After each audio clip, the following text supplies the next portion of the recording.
بسم الله الرحمن الرحيم.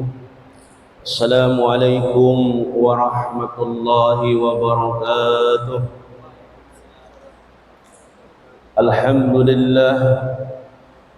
لله الذي هدانا لهذا وما كنا لنهتدي لولا أن هدانا الله. أشهد أن لا إله إلا الله وحده لا شريك له، وأشهد أن سيدنا ومولانا محمدا عبده ورسوله.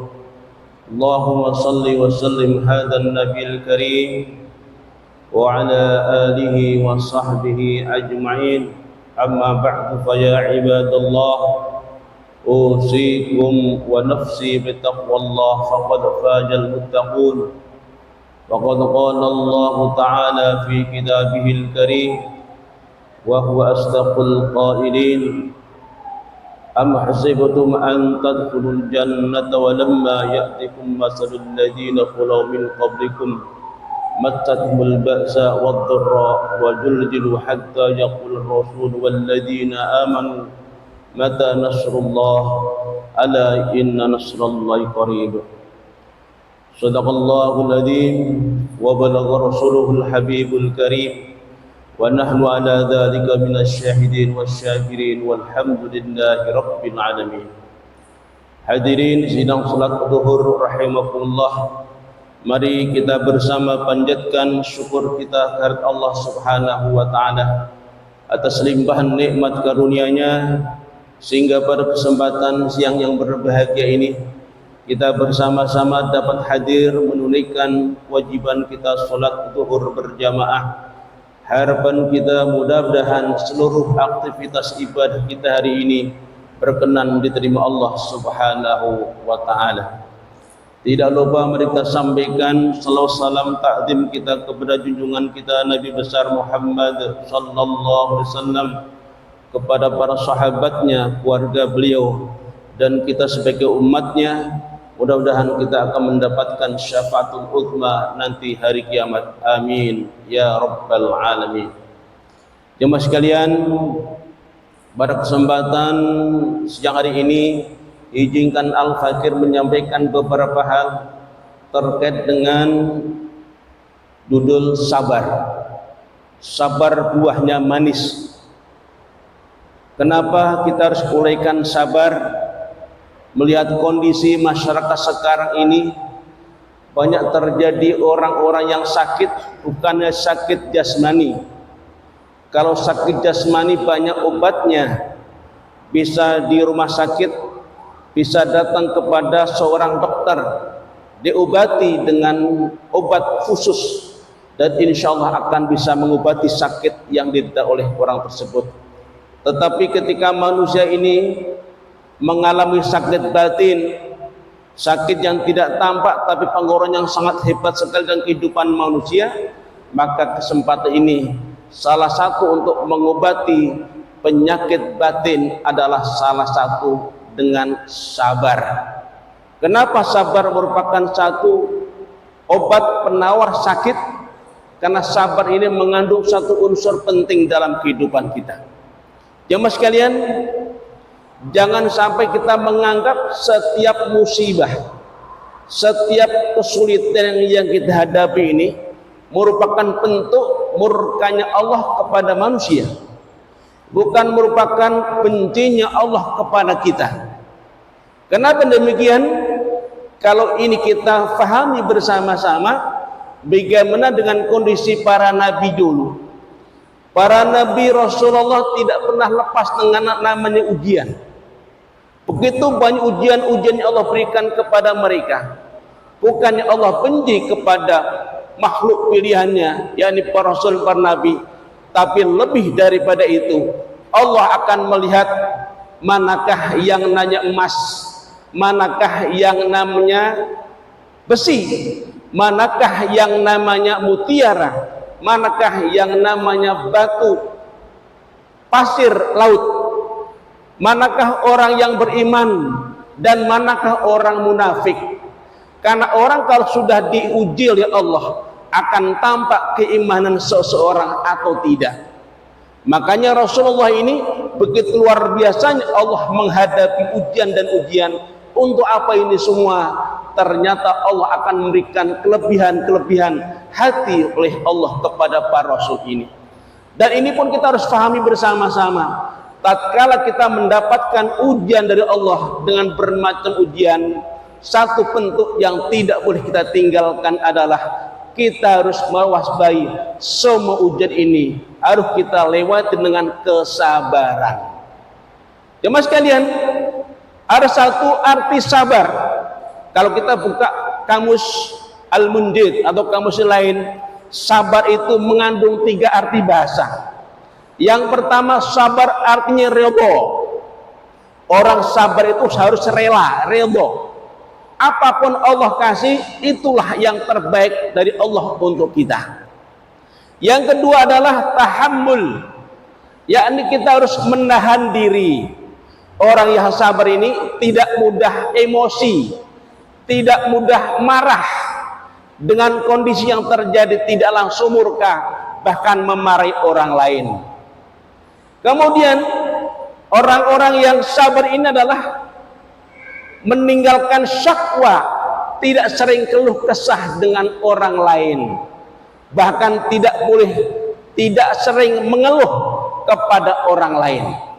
Kalau orang seringkali mendapatkan sesuatu kesulitan, dihadapi dengan baik, kesulitan itu bukan datang sendiri, pasti ada yang mengirimkan kepada kita, yakni salah satu Allah Subhanahu wa ta'ala. Makanya Allah sampaikan orang-orang yang sabar ini mendapatkan ketiga keuntungan dari Allah Subhanahu wa ta'ala, sebagian Allah sampaikan dalam surat Al-Quran Al-Baqarah 155. Bismillahirrahmanirrahim.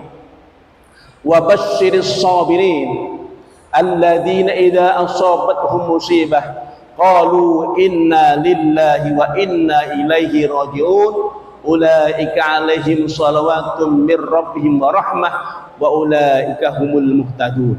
Wa basyiris sabirin, ya Rasul, berikan kabar berita bagi orang-orang yang sabar, berikan kegembiraan bagi orang-orang yang sabar. Apa putih sabarnya? Yakni tatkala mereka mendapatkan ujian dari Allah, lantas diucapkan kalimat inna lillah, kami ini milik Allah, kami ini hamba Allah, kami ini makhluk Allah. Sudah barang tentu seorang atau Allah yang menciptakan kita ini pantas melakukan apapun sekehendaknya. Wa inna ilaihi raji'un, kami akan dikembalikan kepada Allah. Artinya segala amal yang kita laksanakan ini akan dikembalikan kepada Allah. Tatkala kita sudah mendapat ujian dan ujian yang datang silih berganti ini, sudah tentu ini pun akan ada kebaikan-kebaikan kepada kita.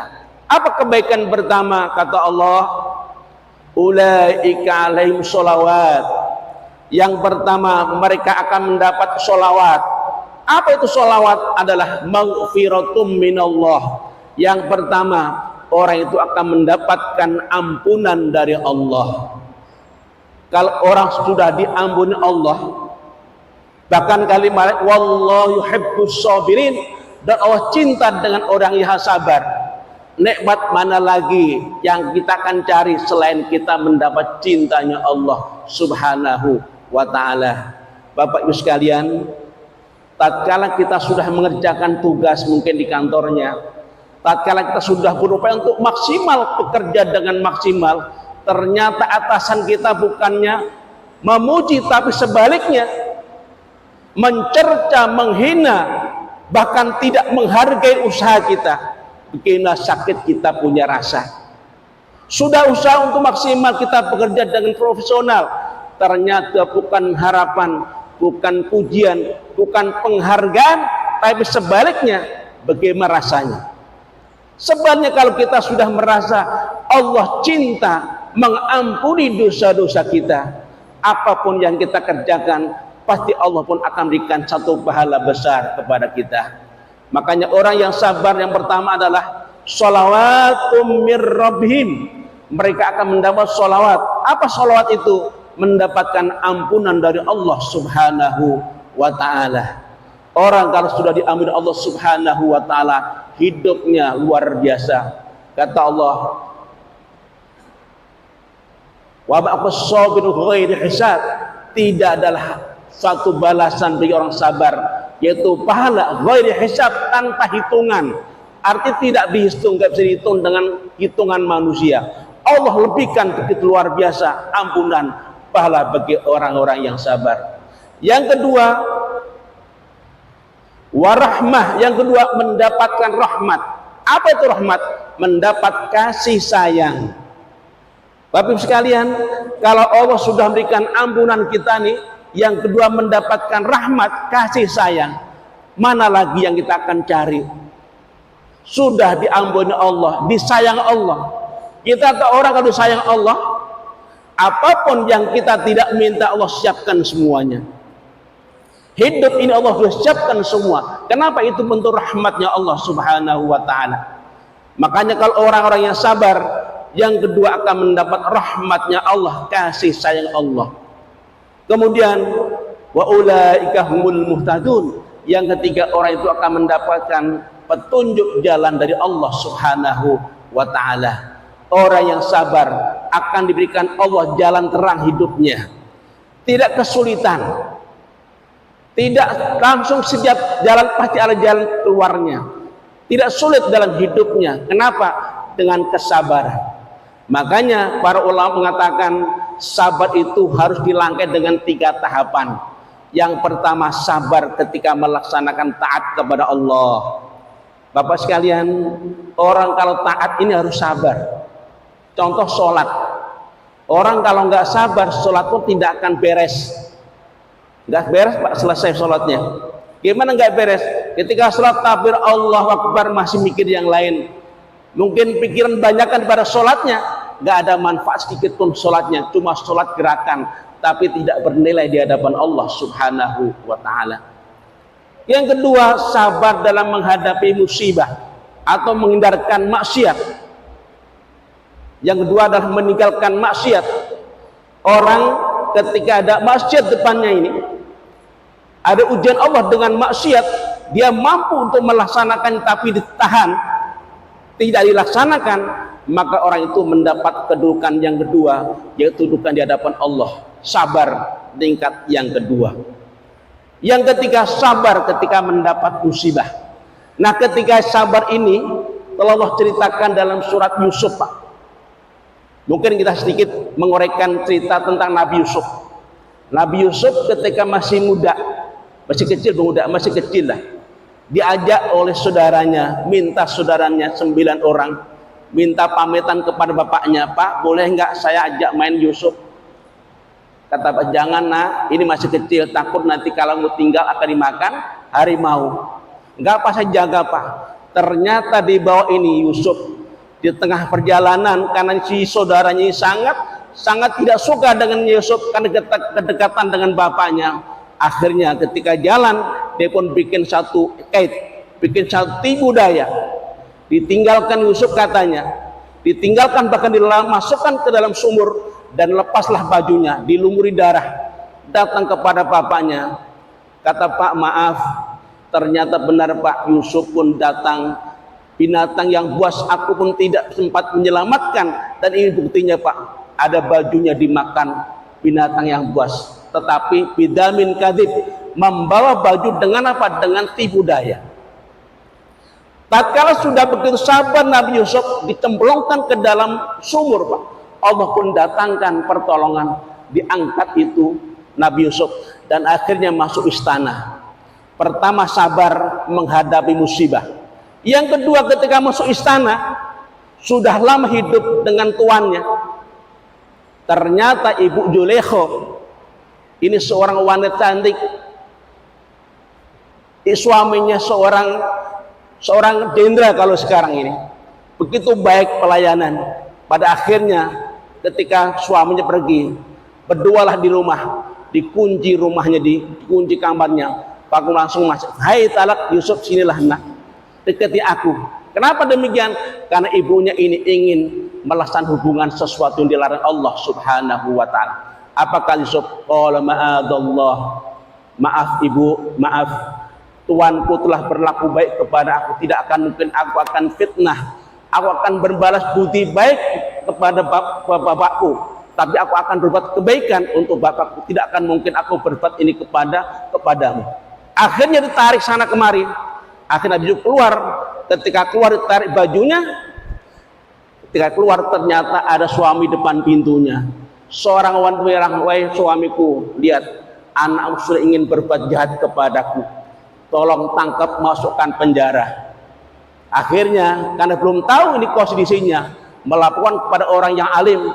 Apa cerita sebenarnya ini? Akhirnya mereka katakan, kalau toh baju itu tersobek di bawahnya, di belakangnya, berarti itu termasuk perbuatan istri kamu. Tetapi kalau baju yang sobek depannya, itu perbuatan Yusuf. Ternyata ditengok yang sobek di belakangnya, Pak. Dan ternyata ini perempuan ingin berbuat dosa kepada Yusuf.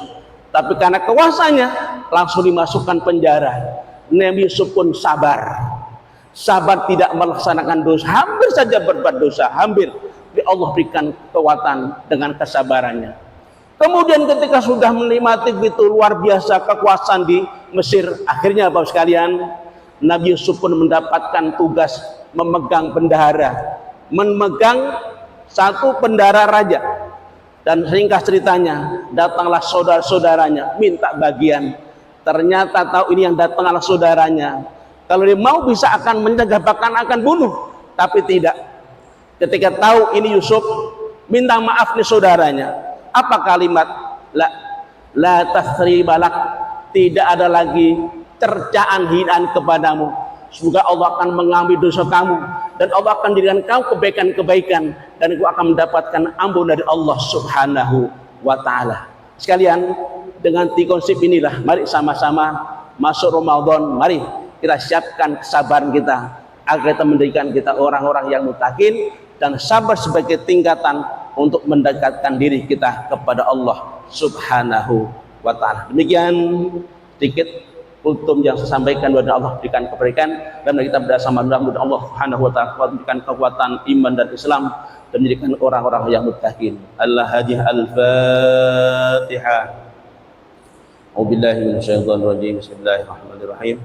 Alhamdulillahirabbil alamin arrahmanir rahim maliki yaumiddin. Iyyaka na'budu wa iyyaka nasta'in. Ihdinas siratal mustaqim. Shiratal ladzina an'amta 'alaihim ghairil maghdubi 'alaihim waladdallin. Bismillahirrahmanirrahim. Hamdan yuwafi ni'amahu wa yukafi mazidah. Ya Rabbana lakal hamdu kama yanbaghi li jalalikal karim wa li 'azimi sultanik. Rabbana zalamna anfusana wa in lam taghfir lana wa tarhamna lanakunanna minal khasirin. Rabbana atina fid dunya hasanah wa fil akhirati hasanatan wa qina 'adzabannar. Wa sallallahu ala sayyidina Muhammadin al-ummi wa ala alihi wa sahbihi wa sallam. Walhamdulillahi rabbil alamin. Subhanaka Allahumma wa bihamdika asyhadu an la ilaha illa anta astaghfiruka wa atubu ilaik. Demikian dan sampaikan. Assalamualaikum warahmatullahi wabarakatuh.